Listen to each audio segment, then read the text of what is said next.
Hello hikers, it's Mallory back again from youradventurecoach.com, and I've been seeing a lot of questions both this season and every year, year after year. A lot of people are always wondering, how can hikers essentially afford to just take months and months off of work, be out of income, and just afford to be able to go hiking and traveling?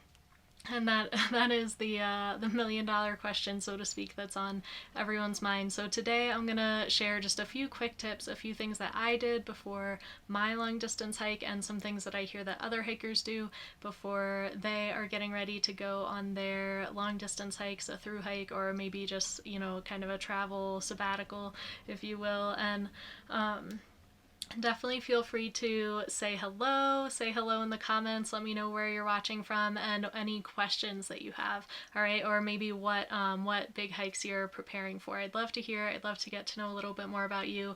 And here we go. So before you actually go on a long distance hike or an extended time for travel, try to reduce your expenses as much as possible. And I know everyone says that, don't spend as much, live within your means, spend less than you make.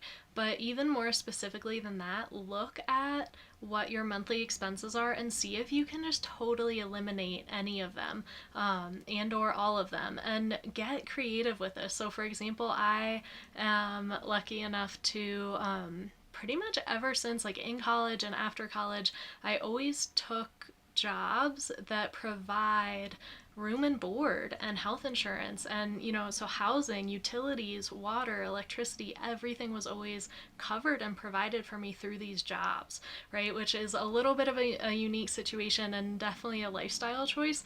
But this is what I'm saying when I'm like, think outside the box and see what expenses you can reduce or eliminate. And so for example, for me, especially after so many years of that, I really don't know if I could ever go back to a situation where I would have to rent or pay for housing, just because I kind of view it as like a silly expense. Like, why would you pay for housing when you could live somewhere or be in a situation where housing would be provided? And as part of a job, it's not like I'm freeloading or kind of living in like a shelter or some sort of weird like a dorm situation or something. I mean actual jobs that provide you a place to live. And so that is one option to look into. But even just smaller things, like this past year I canceled Netflix, which has been like honestly one of the best things I could have ever done. I magically have all this free time now. I have time to actually do things that it used to be, oh, I don't have time, I can't find the time, there weren't enough hours in the day to do the things that I wanted to do, and now there are, and that's just one less expense that I have to worry about.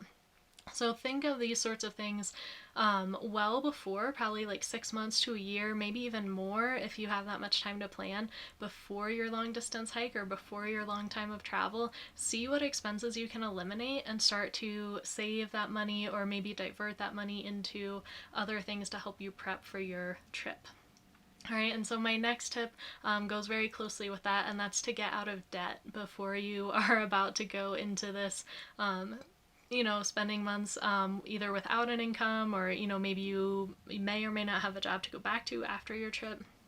So try to get out of debt, or at least lessen your debt as much as possible. So I actually still had student loans when I went on my long distance hike in 2013, but the way that my loans were set up, I could overpay, and whenever I overpaid, that essentially like came out of future monthly payments. So I overpaid my loans by like a year or even more on that. So yes, I still had debt, and yes, it was still accruing interest, which isn't the best, and that will be a personal choice for you whether you want to take that on or not. But that was a pretty easy way for me at the time. I was making well enough of an income that I could just overpay, so I wouldn't have to worry about those payments at all while I was hiking and traveling, which was awesome. It was a huge just kind of load off my shoulders to not even have to think about that and making payments or being overdue or whatnot. So that's something to think about. And then again, too, Yeah, this all kind of falls under the reducing expenses. See what other monthly bills you can like drastically reduce or eliminate. And this could be, for an extended time, like before your hike, you could even try to, downgrade to a more basic cell phone plan, or during your hike. So, like right before I left, I called my car insurance company and I was able to switch my insurance plan since my car was just going to be parked and I wasn't going to be driving it. I didn't have to pay then for collision and accident insurance. Essentially, I was still covered technically. Like if a tree fell on my car or like something else like external like happened to it while it was parked, that was covered, and it was awesome. Like I didn't have a lapse in coverage then. It wasn't like I totally canceled it, but I think it was like $10 or $15 a month just to get that car insurance, just to leave my car parked while I went on my hike, instead of having to pay that bill every month while I was hiking and not using my car. Didn't make any sense to me. So things like this, stuff to look into. Like I said, and it's stuff you may have to get a little creative about, things that we're not always told or taught to ask for or look for, from most kind of day-to-day living situations. So also, if you can, try not to pay for housing while you're on your hike if that's an option for you. So I again was lucky enough to, like, since my housing was provided through my job, then when I left my job, then I didn't have a house or an apartment or a lease or anything to worry about while I was hiking, which was awesome. I think, like, I can't imagine still having to either pay rent or pay utilities or pay a mortgage or something like while you're on this hike and you're not even staying at your house. So if you can either be homeless for a while, be in between apartments or in between leases, that would be great. Or if you can sublease or rent out your space to at least cover the cost, maybe even make some income while you're hiking, would be amazing. That's definitely the dream.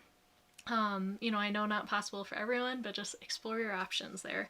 And then as you're getting closer to the time of your hike, you're gonna be wanting to load up on gear. Like make sure you have all the gear you have, make sure you're actually ready for this. And that can get expensive, okay? But I totally recommend and fully support you scrounging for gear so you don't have to go out and buy like a whole new backpacking set or a whole new, ultralight backpacking kit.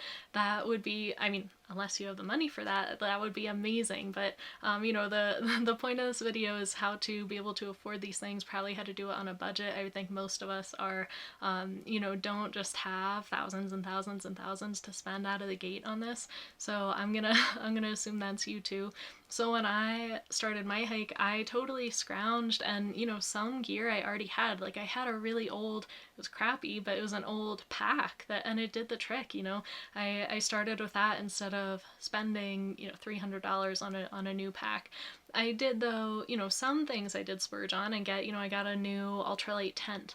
I think that was probably either my tent or my sleeping bag. It was probably my biggest expenses, like my biggest splurges on gear before I left.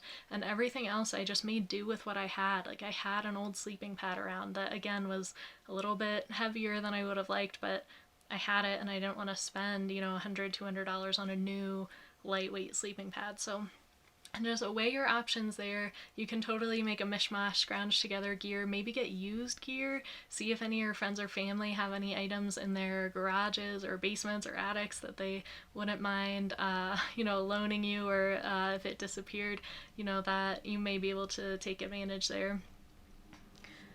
But again, let me know if you have any questions about gear, finding gear on a budget. Leave them in the comments below. And then as we near, after you have all your gear sorted, you've been saving, you've been eliminating your expenses and your debt, as you actually get close to the time that you're going to leave, you're probably going to have to quit your job, right? Which is a huge deal for most people. And a lot of people cannot even imagine that they would quit their job to go do something like this, long-term travel or long-term hiking. So I, again, too, was pretty lucky. I've never been super attached to a job. I've never been in a job that you would just stay in for decades on decades and decades and, kind of climb up the ladder. That's not my thing. So it was very easy for me to, just stay in a job for a year or two and then leave, find a new one, stay in a job for a year or two, move to a new area, get to explore a new place, find a new one. So when I was at one of those transition points of just, oh, I've been in this job a few years, I'm ready for something new, I could quit and just, pick up and leave. And that worked really well for me. Some people, though, I understand that, if you've been in your job a lot longer, if you are trying to build up more of a career in your field, that might not work out so well for you. So there are some other options, though. I have heard of people being able to get a leave of absence. Like if you work for an awesome company and they really value you and you value them, try to have a conversation with them about, could you take 4 months off or 6 months off to, go do this and then come back to your job.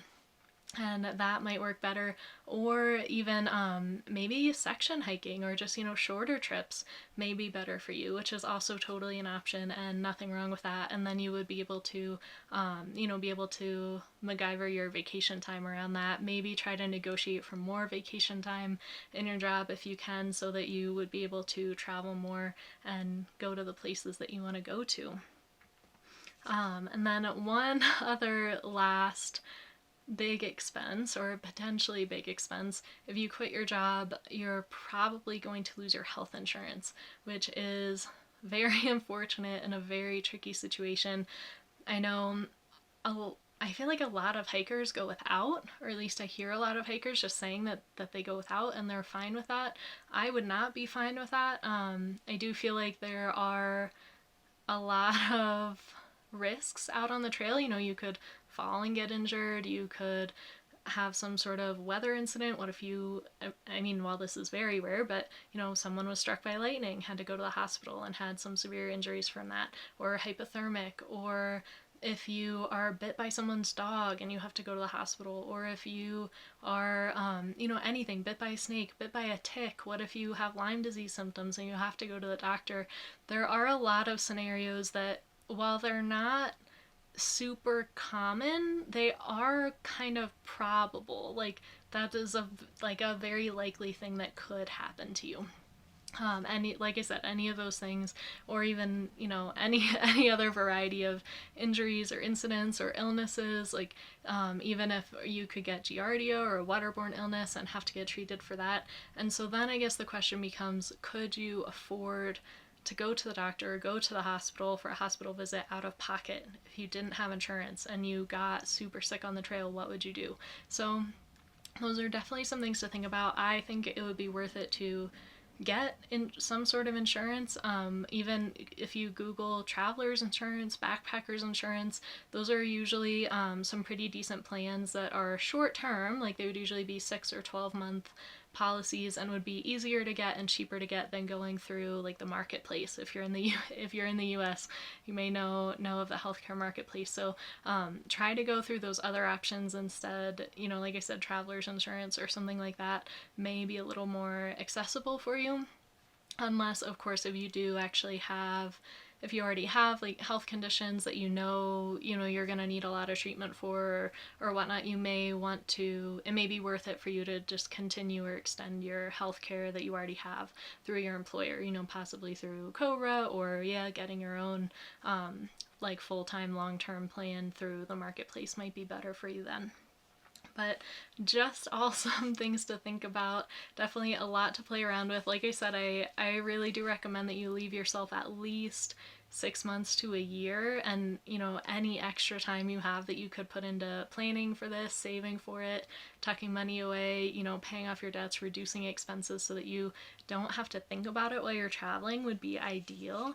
But like I said, I know not everyone can do that all the time. And then to add to all of that, I'm sorry, I hope I don't freak anybody out here. This is why, though, I'm saying with enough time, you definitely can do this. But there's one other big expense you have to think about. My biggest expense actually was life after the trail. So I didn't have a job already set up to go back to, and while I was hiking, I thought, like, I really was open to, like, oh yeah, I'll just get a job, and I would do it. I would wait tables, I would work as a cashier, like, I thought I would do anything, like, just, right away, just to get a job, get some money coming in, while I got my feet under me, and maybe was looking for more of a long-term job. But when I got off the trail, it was hard to get a job. It took me longer than I thought.